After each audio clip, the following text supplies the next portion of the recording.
Hola! So, tonight's adventure is Punchabruzzo. I don't know if you know it. It is a very dark, you think of Vicks Formula 44D. It smells like Vicks Formula 44D. It tastes like Vicks Formula 44D. And I don't have a cold or anything like that, so curious to see how this is going to work out. But after, I put the Fioco from Amos. The Fioco! I put the Fioco in a Santello casing. This is I'm going to say a pasted hog sheet, although I really don't know what that means. And it's been drying in there for now 3 days, doing a little drying. Humidity is sitting right around 75, 77% the last 2 days. And temperatures, 30, anywhere between 36 to 38 degrees in that area. But I noticed that it's pulling away from its covering a little bit. Is that a problem? Not a little problem at all. But I would still like the casing to stick and adhere. And so what I should have done, because these will shrink a lot, and the casings don't necessarily shrink with them. Sometimes they'll stick to them really, really good. But one of the things I learned over the years is just using a little netting. All right, I got some netting here. Just using a little bit of this netting on it will often be all you need to help it always stay, in contact with the doodad.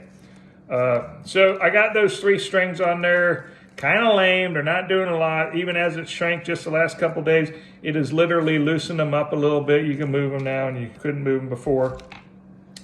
But I'm going to, if I can find any tools, I'm going to go ahead and put this in a casing in one of these netting things. And if you buy them in a big roll like this, they're pretty inexpensive. And one of the things that I learned is tying these up.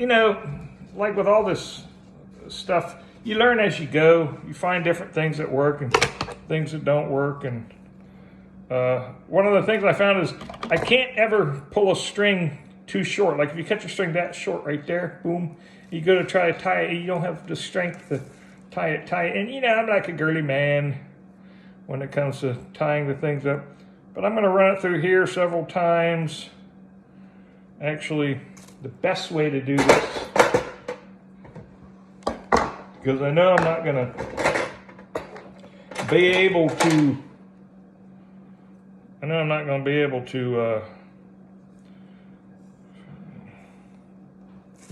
best way to do this is to use one of these fancy doodads that my friend made for me.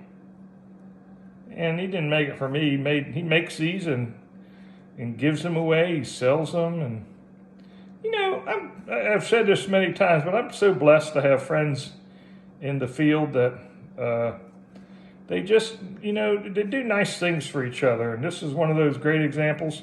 So I'm going to hold one side now and pull the other side through. All right, so that's that.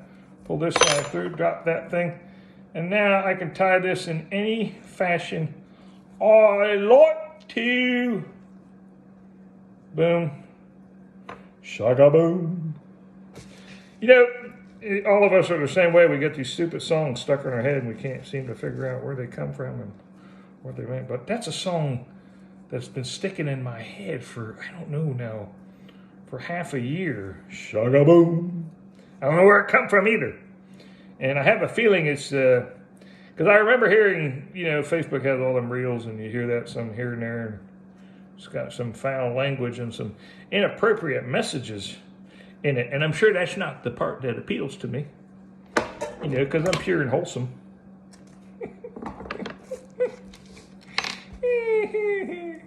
But anyway, like that.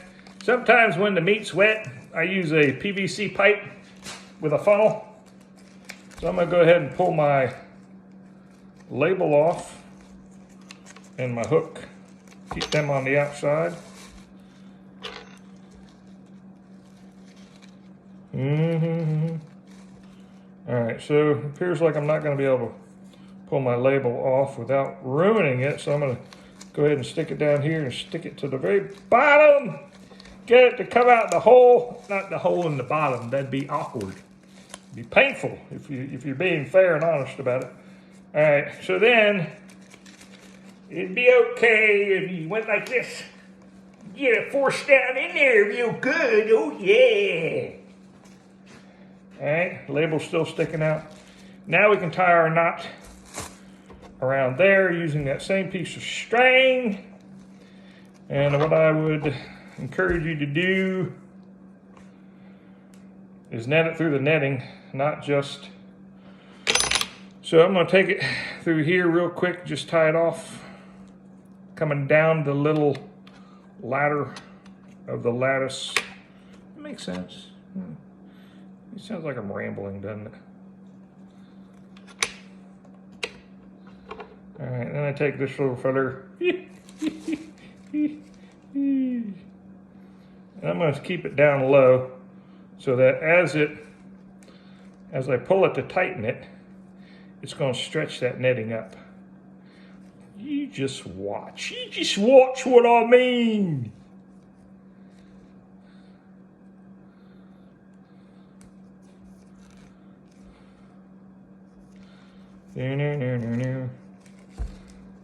Again, tools of the trade are so important. Keep going down lower each time. It's going to pull it up. It's going to pull it up. Keep pulling it up. All right, I'm right back to where I was. There's my label. Pull him down. Right to there. Bank. Now I'm going to come over here to this guy. Oh, I already tied him off, so I can literally come up underneath him like that.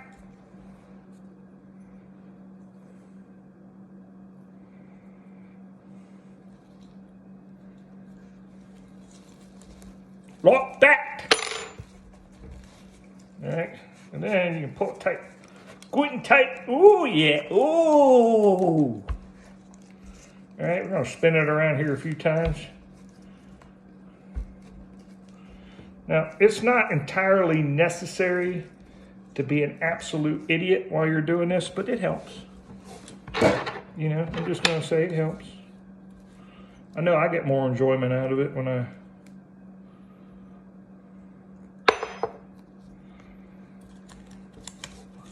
All right, same thing, come back around to where we tied it. We're going to come up through once. Knot it. Come through.